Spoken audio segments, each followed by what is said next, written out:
Happy trails to you until we meet again. Happy trails to you. Keep smiling until then. Who cares about the clouds when we're together? Just sing a song and bring the sunny weather. Happy trails to you until we meet again.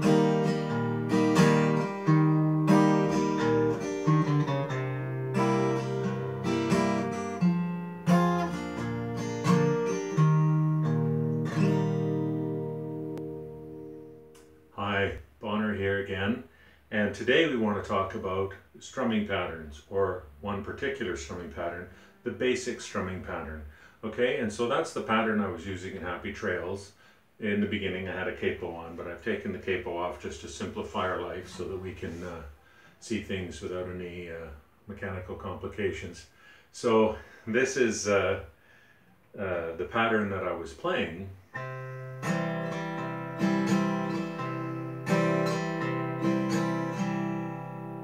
Okay, so let's go to the diagram.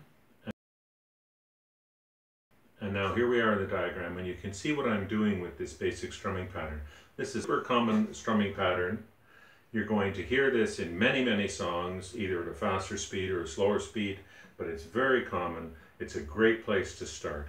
Okay, so what we're doing with a strumming pattern like this is you'll see there are those T's, and then there's the arrows going down and going up. So the T stands for a thumb stroke. Now we can play that with our pick or with your thumb. Either one is okay. I recommend starting with a flat pick for beginners, but whatever you're comfortable with. And then so what we do is we play the thumb stroke first, and we use the low note of the chord. Then the arrow down and up that's next to that, we play a downstroke and an upstroke on the chord. But here, one of the little tricks of the pros is what we do is we play that downstroke and upstroke.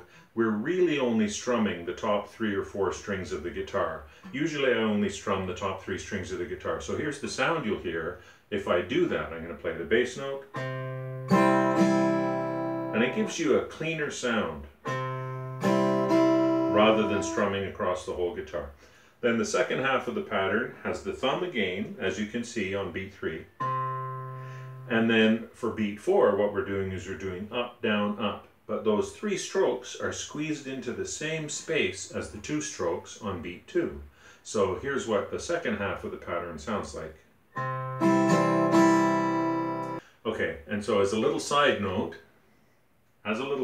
on that up, down, up strum, we call that a triplet rhythm. So we count that as one is a. And you're going to run across the triplet rhythm in lots of different applications in songs and in music generally.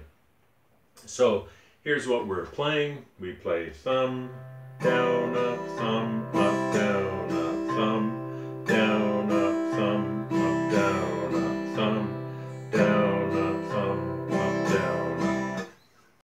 Okay, so here's a close-up. I want you to be able to see up close what my right hand is doing, okay?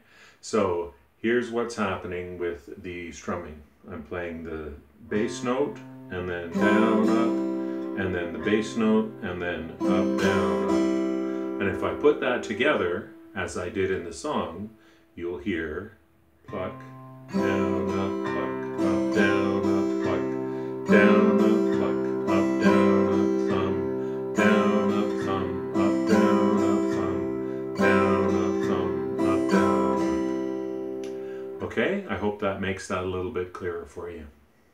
So that's the basis of the rhythm pattern that I'm using on Happy Trails. There's one little technical detail that we want to talk about briefly. And so what do we do when we have a chord change that happens more quickly than playing a whole measure of a chord? And that does happen in this song. In the last line we have happy trails to you until we meet again. And you could hear what I was doing right there, but I'll go through it more slowly. The D minor and the G7, that are the two penultimate chords in that line, each get played for half a measure. So what I do is I chop my pattern in half. On the D minor, I play the first half of the pattern, thumb, down, up. Then I switch chords and I play the second half of the pattern to the G7, thumb, up, down, up. And when I put that together, I get this nice smooth connection between the chords.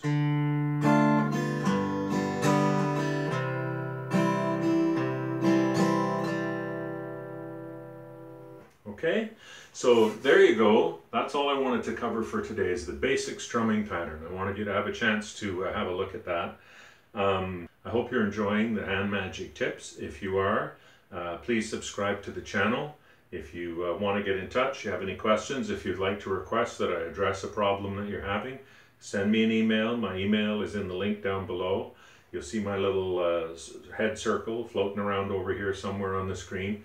You can click on that if you want to subscribe to the channel, and I'll talk to you soon.